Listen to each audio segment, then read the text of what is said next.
आप देख रहे हैं बिहार की जंग और मैं आपके साथ सरोज सिंह। देखिए, अभी तक जो चुनाव चढ़ा है उसमें नीतीश कुमार का ग्राफ ही चढ़ रहा है। भाजपा पीछे छूट रही है। क्यों छूट रही है भाजपा? आज के प्रोग्राम में हम इसी का विश्लेषण करेंगे। सहयोगी दलों को तो छोड़िए, लेकिन सबसे बड़ी पार्टी बनने का जो भाजपा का सपना और अपना मुख्यमंत्री बनाने का जो सपना है वो लगता है पीछे छूट रहा है। और नीतीश कुमार और उनकी पार्टी को जो लोग अंडर एस्टिमेट कर रहे थे कि नीतीश जी की पार्टी इस बार 43 से भी कम पर आएगी, उनकी बात गलत साबित हो रही है। क्योंकि ज़मीन से जो फीडबैक है, जो खबरें आ रही है, जो लोगों का रुझान है, वो नीतीश कुमार को आगे कर रहा है। 43 वाला बात अब नहीं है। महिला वोटर 10,000 रुपया जो दिया गया है खाते में, मोदी जी की बात तो लोग करते हैं, लेकिन भरोसा नीतीश कुमार पर है कि नीतीश बाबू ने दिया है 10,000 रुपया।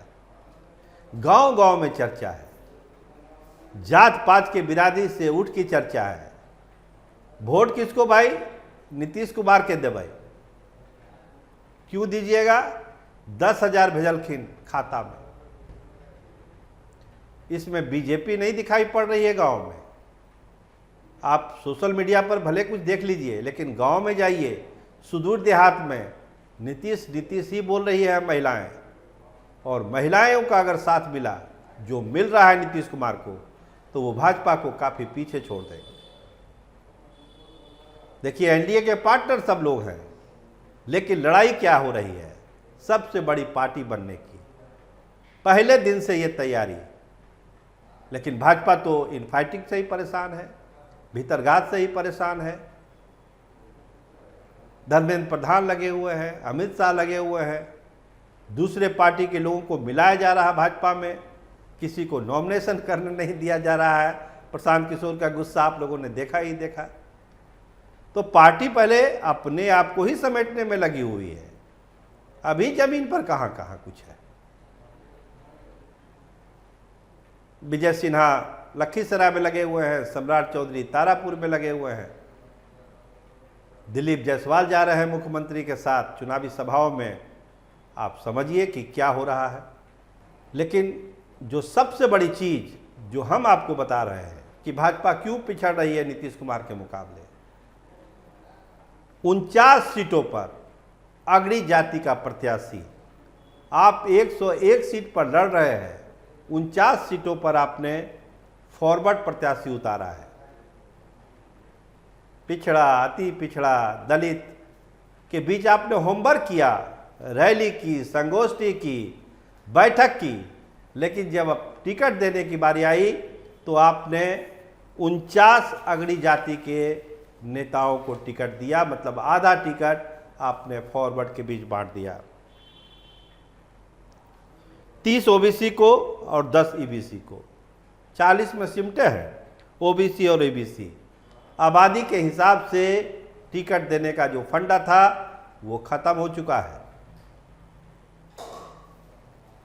ये जो एक लाइन है कि आधी सीटें अपर कास्ट को भाजपा ने दिया है, वो अगड़ी जातियों की पार्टी है, तो दूसरी जातियों में एक जो कहते हैं सोचने का एक स्पेस बीजेपी ने दे दिया है। कि ये कैसे हो गया? बीजेपी तो सबका साथ, सबका विकास की बात करती है, तो जब टिकट देने की बारी आई तब बीजेपी को क्या हो गया? मुसलमान को तो नहीं देना था, नहीं देती है बीजेपी, उसमें कोई आश्चर्य वाली बात नहीं है। लेकिन आधी सीटें अपर कास्ट को देना, क्या ये सही राजनीतिक दाव है? इस पर गांव के चौपाल पर भी चर्चा है। अब ये कितनी सीटें जीतेंगे ये तो जब 16 को नतीजे आएंगे तब पता चलेगा। लेकिन ये एक लाइन भाजपा को कहीं ना कहीं पीछे धकेलती है। हो सकता है भाजपा की अपनी कोई स्ट्रेटजी हो, कोई रणनीति हो कि अगड़ी जातियों को हम देंगे ज़्यादा टिकट, पिछड़ों को जनता दल यूनाइटेड देगी और सहयोगी पार्टियां देगी। लेकिन जहां सबसे बड़ी पार्टी बनने का एक जो दौड़ है उसमें भाजपा का ये दाव उल्टा भी पड़ सकता है और नीतीश कुमार यहीं पर आगे निकलते हुए दिखते हैं। महिलाओं का समर्थन, पिछड़ा अति पिछड़ा जो उनका कोर वोट है उसका समर्थन, और एक जो बात अभी भी जो गांव देहात विधानसभा क्षेत्रों से आ रही है कि नीतीश से ठीक है, थोड़ा सा स्वास्थ्य ठीक नहीं है लेकिन वही ठीक है, शांति तो है कम से कम गांव देहात में। ये लाइन आपको सुनने को मिलेगी। नीतीश से ठीक है, कहाँ बदलेंगे? ये बात जब गांव के लोग, गांव की महिलाएं बोल रही है तो इसका मतलब समझिए कि 6 और 11 को जब ईवीएम का बटन दबेगा तो तीर कितने प्रमुखता पर रहेगा। और यही बात जनता दल यूनाइटेड के लोगों को मजबूत कर रही है, उनको ये राहत दे रही है कि उनके पार्टी और उनके नेता का जो एक ब्रांड वैल्यू है वो आज के तारीख में भी बना हुआ है।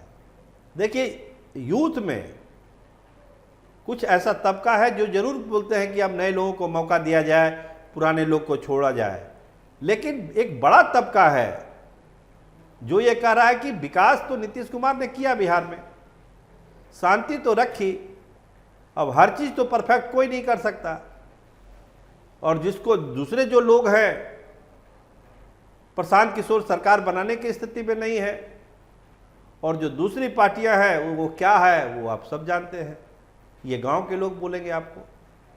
तो यही समीकरण नीतीश कुमार को आगे बढ़ा रहा है। और एक बात और होती है, बीजेपी अपना मुख्यमंत्री थोप देगी, अपना मुख्यमंत्री थोप देगी, नीतीश कुमार को हटा देगी, ये परसेप्शन भी है।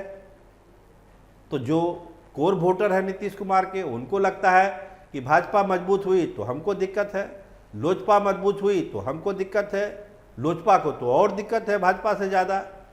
जो नीतीश कुमार का कोर वोटर है वो तो हेलीकॉप्टर को देखना ही नहीं चाह रहा है। ना बाबा, वो गलती 20 वाली हम लोग नहीं दोहराएंगे। इनको ज़मीन पर, हेलीकॉप्टर को तो ज़मीन पर लैंड होना ही पड़ेगा। ये जेडीयू के कैडर, उनके कार्यकर्ता, उनके लोग बोल रहे हैं जो जनता दल यूनाइटेड के सपोर्टर हैं। तो जब पहली पोलिंग होगी 6 तारीख को, तब ये सब सवालों का जवाब मिलेगा। लेकिन एक माहौल जो गांव में बनता है चुनाव से पहले, हम शहर की बात नहीं कर रहे हैं, दूर दराज गांव की बात कर रहे हैं, वहाँ की जो फीलिंग है वो बता रहे हैं। क्योंकि पिछले 20-25 दिनों से हम लोग गांव-गांव घूम रहे हैं, वहाँ का फीडबैक यही है कि नीतीश कुमार आगे निकल रहे हैं, भाजपा पीछे छूट रही है, और ये जो आधी सीटें सवर्ण जातियों को दी गई है, ये कहीं ना कहीं दूसरे की हकमारी है। भाजपा को इससे बचना चाहिए। ये एक मैसेज साफ साफ जा रहा है। और सीएम लोग को लेकर चूँकि घोषणा इन्होंने भी नहीं की है कि नीतीश चेहरा होंगे, ये भी भाजपा को कहीं ना कहीं नुकसान पहुंचा रहा है। आप देखते रहिए स्टार टीवी बिहार। आपका बहुत धन्यवाद, आपका बहुत बहुत शुक्रिया।